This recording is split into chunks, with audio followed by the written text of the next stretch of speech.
आला की पत्रावळी, आणि त्यावेळेला आपल्या लक्षात आलं की पत्रावळी म्हणजे काय आणि ती कशी असते. आपल्याला सर्वांना माहिती होतं की पत्रावळी कागदाची आहे, त्याला प्लास्टिक कव्हर असतं, पण प्रत्यक्षात पत्रावळी म्हणजे हा प्रकार असतो, याला पत्रावळी म्हणतात. मग ती कशाची करायची, तर हे जे पळसाची पानं आहेत, या पळसाच्या पानांना छोटे छोटे तुकडे करायचे, ते फ्राय करायचे आणि ते काय करायचे, एकमेकांना पानं जोडायची. पत्रावळी आपली जेवणासाठी तयार होते. त्याच्यावर जुन्या काळात लोक जेवत होते. बघा, निसर्गाला जवळीक साधण्याचा एक उत्तम मार्ग.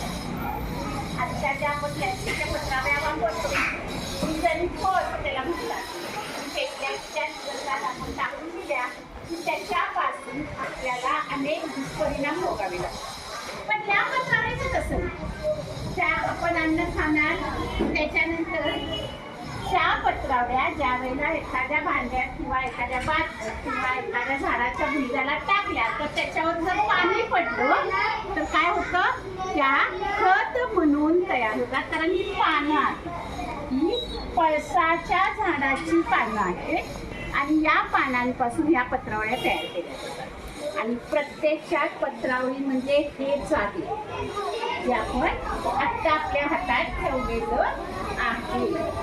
निसर्गाच्या जवळ जाण्याचा हा एक उत्तम मार्ग आहे. जे काही आपण प्लॅस्टिकच्या ताटात खातो, स्टीलच्या ताटात खातो, त्याहीपेक्षा झाडाच्या पानांमध्ये, आता ह्या पत्रावळ्यांबरोबर द्रोण पण असतं. याच पानांचं द्रोण तयार केलं जातं आणि त्याच्यात आमटे किंवा द्रव पदार्थ त्यात घातला. विशेषतः जुन्या काळामध्ये लग्नाच्या पंक्तीमध्ये किंवा एखाद्या महाप्रसादाच्या वेळेला या पत्रावळ्या तुम्हाला वापरात येतात. आता ह्या स्वस्त पण असतात आणि अगदी चांगल्या पद्धतीनं आपल्याला जेवणासाठी. कधीतरी आपण काय करतो, जेवलो पण असेल, बरेच जण तुम्ही जेवला पण असेल या पत्रावळ्यामध्ये,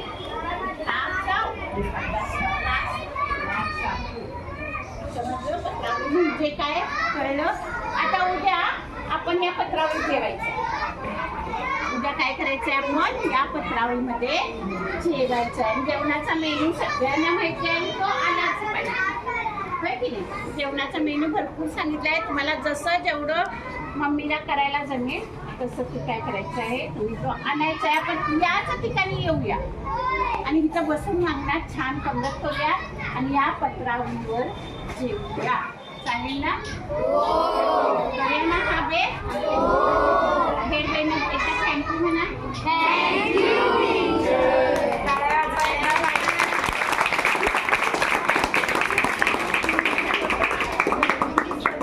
या सगळ्या पत्रावळ्या तयार केलेल्या आहात, त्यामुळे तुमचं सुद्धा अभिनंदन. आणि स्वतः केलेल्या पत्रावळीचं किंवा स्वतः केलेल्या एखाद्या गोष्टी आपण ज्या वेळेला वापरात घेतो त्याचा आनंद एक खूप वेगळा आनंद असतो. उद्या तुम्हाला त्याचा आनंद त्यांच्यावर जेवताना तुम्हाला खूप समाधानानं तुम्ही जेवाल. आले लक्षात? छान छान आहे. 7वीच्या या उपक्रमाबद्दल 7वीच्या वर्ग शिक्षिका, अस्मिता टीचर आणि सर्व विद्यार्थ्यांचं विशेष कौतुक. मोठी शब्दास्की.